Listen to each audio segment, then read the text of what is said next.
Hello అండి. మనం సంక్రాంతి నోములు చూస్తున్నాం కదా! ఈ సంవత్సరం వచ్చేసి మనకు సంక్రాంతి నోములు మంగళవారం వచ్చాయి. అందుకోసం అని చెప్పేసి ఒక స్పెషల్ నోముని చెప్పబోతున్నానండి. వీలైన వాళ్ళు ఈ నోముని తప్పకుండా నోముకోండి. ఆ నోము పేరొచ్చేసి వనదేవత నోమండి. చాలా బావుంది ఈ నోము. ఈసారి మంగళవారం వచ్చింది కాబట్టి ఈ నోముని తప్పకుండా నోముకోండి. అసలు ఈ నోము ఎలా నోముకోవాలి? ఏమేం వస్తువులు కావాలనేది పూర్తిగా వీడియోలో చూద్దాం. వనదేవత నోము కోసం మనకి ఓడిబియ్యం కలుపుకోవాలండి. ఈ నోము కోసం మనకు 2 కిలోల బియ్యం తీసుకోవాలి. బియ్యం తీసుకొని ఇలా పసుపు నూనె వేసి చక్కగా బియ్యం అన్నీ కూడా కలుపుకోవాలి. చూస్తున్నారు కదా! 2 కిలోల బియ్యం తీసుకోవాలి మొత్తం మనం. ఒక జబ్బలో పోసుకొని చక్కగా 2 కిలోల బియ్యం అంతా కలుపుకోవాలి. వాటితో పాటు మనకు కావాల్సిన వస్తువులు వచ్చేసి ఇలా చిన్న చిన్న స్టీల్వి కుంకుమ డబ్బీలు దొరుకుతాయండి. మనకు 13 కుంకుమ డబ్బీలు కావాలి. అలాగే వక్కలు కావాలి, నల్ల వక్కలు, పసుపు కొమ్ములు, అద్దాలు, ఇలాంటి చిన్న సైజు చూస్తున్నారు కదా! ఇలా కొద్దిగా కుంకుమ బొట్లు లేదా ఇలా చెక్కవి దొరికినా సరే తీసుకోండి. చిన్న చిన్న ఇలా చిన్న చిన్నగా ఉంటాయి. 13 కావాలి మనకి. అలాగే దువ్వెనలు కావాలి. వీలైనోళ్ళు చిట్టి గాజులు అయితే చిట్టి గాజులు లేదా పెద్ద గాజులైనా పెట్టుకోవచ్చు. 26 గాజులు కావాలండి మనకు. 2 గాజులు చొప్పున 26 గాజులు కావాలి మనకి. మలుపుల కోసం ఇట్లా రెడ్ క్లాత్ చిన్నగా కట్ చేసి మలుపుల కోసం పెట్టుకోండి. ఒక్కొక్క మలుపు అంటే మొత్తం 13 మలుపులు కావాలి. అలాగే ఖర్జూర పండ్లు 13 కావాలి. అన్నీ కూడా 13 తీసుకోవాలి. ఒక్కలు మాత్రం 26. అట్లాగే ఒక బ్లౌజ్ పీస్, ఒక కర్చీఫ్, అలా మనకు మొత్తం 13 సెట్లు కావాలి. అలాగే 13 జతల కుడుకలు కావాలి మనకి. ఈ నోము కోసం మనకు కావాల్సిన వస్తువులు అన్నమాట. ఇలా అన్నీ రెడీ చేసుకున్న తర్వాత 13 కవర్లు తీసుకోండి. ఇలాంటి క్యారీ కవర్స్ ఉంటాయి కదా!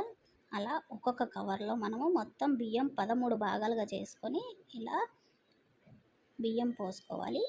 వాటిలో అంటే మొత్తం 13 మనము 13 ప్యాకెట్స్ చేసుకోవాలన్నమాట. ఓడిబియ్యం ప్యాకెట్లు చూస్తున్నారుగా. ఇలా నేను 2 పోస్తున్నాను.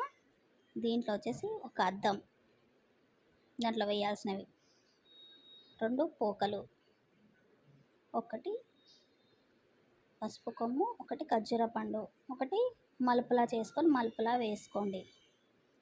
అట్లాగే ఒక కుంకుమ డబ్బి, ఒక బ్లౌజ్ పీస్, ఒక కర్చీఫ్, 2 కుడుకలు, అట్లాగే 2 గాజులు. మనకి పసుపు కుంకుమ కూడా కావాలి. 13 పసుపు కుంకుమ ఇలాంటివైనా పెట్టుకోండి, లేదా ప్యాకెట్స్ దొరుకుతాయి కదా, ఇలాంటివైనా సరే. ఇలా మొత్తం 13 సెట్లు రెడీ చేసుకోవాలి మనం. చిన్న కుంకుమ పోసి చిన్న కుంకుమ డబ్బి కూడా పెట్టుకొని ఇలా మొత్తం 13 ప్యాకెట్లు చేసుకోవాలి.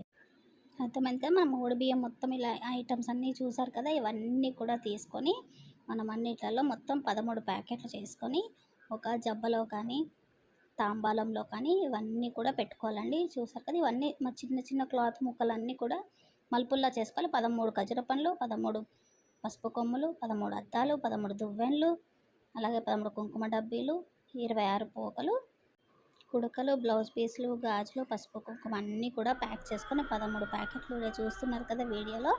ఇలా ఒక తాంబూలంలో పెట్టుకోవాలండి. అలాగే మనకు ఒక చీర, ఒక బ్లౌజ్ పీస్ కూడా కావాలి మనకి. అన్నీ కూడా ఇలా తాంబూలంలో పెట్టుకొని దాంట్లో చీర పెట్టుకొని దాంట్లో ఇవన్నీ కూడా మనము ప్యాక్ చేసి పెట్టుకున్నాం కదా 13 ఓడిబియ్యం ప్యాకెట్లు, అన్నీ కూడా ఓడిబియ్యం ప్యాకెట్లు ఇలా పెట్టుకోవాలండి. ఒక గౌరమ్మని పెట్టుకొని నోముకోవాలన్నమాట. ఈ నోముని మనము ఇంట్లో కాకుండా మనకి గార్డెన్ లాగా ఉంటుంది కదా, మనకి లేకపోతే బాల్కనీలో చెట్లు అవన్నీ ఉంటాయి కదా, అక్కడ ఇలా అమ్మవారిని పెట్టుకొని మనము వాటి దగ్గర మనం ఇలా ఈ ఓడిబియ్యం ప్యాక్ చేసుకున్న ఐటమ్స్ అన్నీ కూడా ఇలా పెట్టుకొని మనము వనదేవత నోముకోవాలన్నమాట. ఇంట్లో కాకుండా మనం బయట చెట్ల దగ్గర నోముకోవాలి ఈ నోముని మనం. చూసారా వీళ్ళందరూ కూడా లాస్ట్ ఇయర్ నోముకున్నారనమాట. చెట్ల దగ్గర ఇలా అమ్మవారిని పెట్టేసి అందరూ కలిసి నోముకున్నారు. మనం ఒక్కరైనా సరే మనం ఇంట్లో నోముకోవచ్చు. ఈ నోము మనము బాజా సౌండ్ పెట్టుకొని ఈ నోమును నోముకోవాలంటే బాజా సౌండ్ ఉండాలన్నమాట.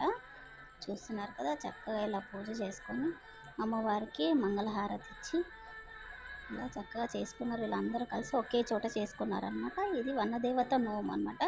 అంటే మనకి చెట్ల దగ్గర మనం ఈ నోమునైతే నోముకోవాలి. ఇంత పెద్దగా లేకపోయినా మన దగ్గర ఉన్న కొన్ని చెట్ల మధ్యలో అయినా మనం ఈ నోము అనేది నోముకోవచ్చు అనమాట. చూస్తున్నారు కదా ఎలా ఉందో. నోమంతా కూడా అన్నీ పెట్టుకొని ఒక గౌరమ్మని పెట్టుకొని నోముకోవాలి. వీటిని మనము నోములు పంచేటప్పుడు అందరికీ ఒక్కొక్క ప్యాకెట్ వేయచ్చు. నోముకునేటప్పుడు అమ్మవారి దగ్గర మనం ఒక చీర పెట్టుకుంటాం కదా, అది మనమైనా కట్టుకోవచ్చు, లేదా తల్లికైనా, అక్కకైనా, చెల్లికైనా, కూతురికైనా మనము బియ్యంతో పాటు ఆ చీరని ఇవ్వచ్చు. మన ఇష్టం అది.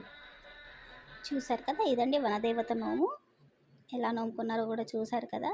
ఈసారి మంగళవారం వచ్చింది కాబట్టి తప్పకుండా మనం అందరం కూడా ఈ వనదేవత నోమును నోముకుందాము. అలాగే వీడియో నచ్చితే తప్పకుండా లైక్ చేయండి, షేర్ చేయండి, కమెంట్ చేయండి. మీ సరికథలు అలాగే ఏదైనా డౌట్స్ ఉంటే కమెంట్ చేయండి. తప్పకుండా నేను సమాధానం చెప్తాను.